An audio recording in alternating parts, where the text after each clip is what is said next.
4 days after our wedding, I was sitting in my office, reviewing a major case file when my phone buzzed. It was a message from my wife, Emma. "My mom wants you to come for dinner tonight." I stared at the screen for a few seconds, wondering if I was ready for that dinner. Her mother, Mrs. Carter, had never liked me.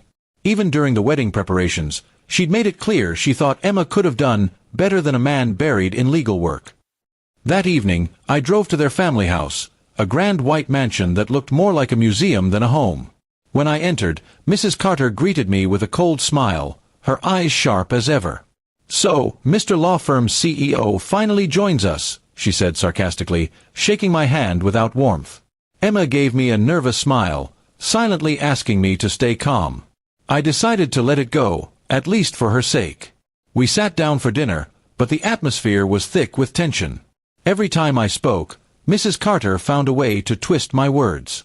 When I mentioned a recent case I won, she commented, "You lawyers think you're above everyone, don't you?" Her husband tried to ease the situation, but she dominated the table like a judge ready to deliver a sentence. Emma's eyes darted between us, silently pleading for peace. After dinner, Mrs. Carter invited me to her study. I followed, expecting another round of veiled insults, but what she said next caught me off guard.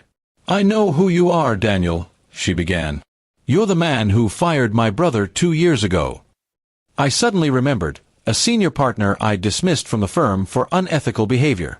That was her brother. The connection hit me like a punch.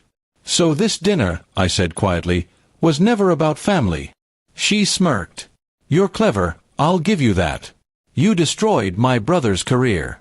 Do you think I'd let my daughter live happily with a man who did that?" I clenched my fists, trying to stay composed. "Your brother committed fraud, Mrs. Carter. I only did my job." But she only smiled wider, saying, "We'll see if Emma still feels the same once she learns everything about you." That night, Emma barely spoke to me on the drive home. I could tell her mother had already begun poisoning her thoughts.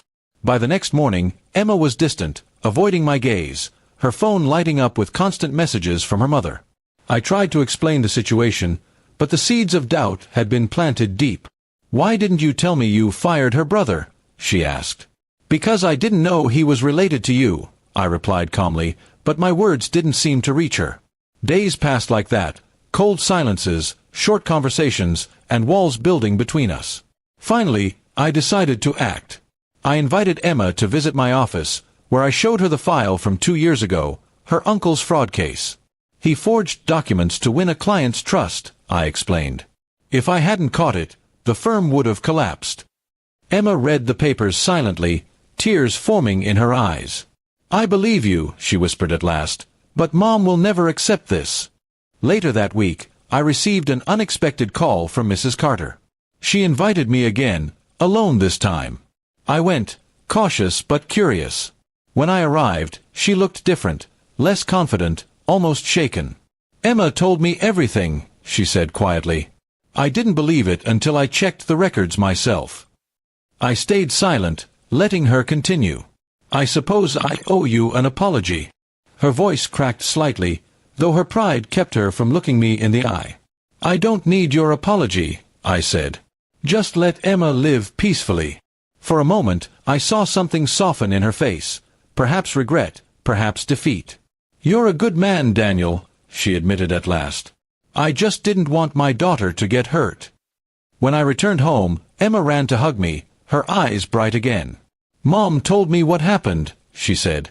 "I'm so sorry for doubting you." I held her close, realizing how fragile trust can be when others try to break it. The storm had finally passed, but it left lessons behind that neither of us would forget. Weeks later, Mrs. Carter visited us for dinner, this time at our home.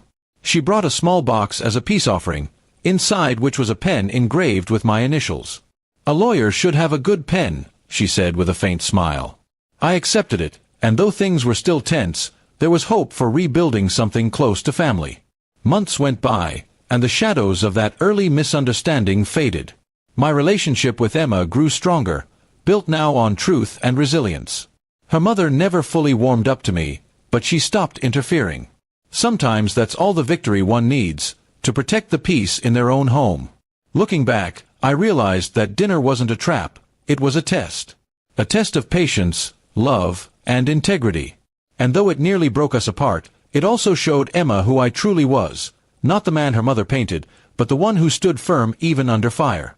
In the end, that was enough.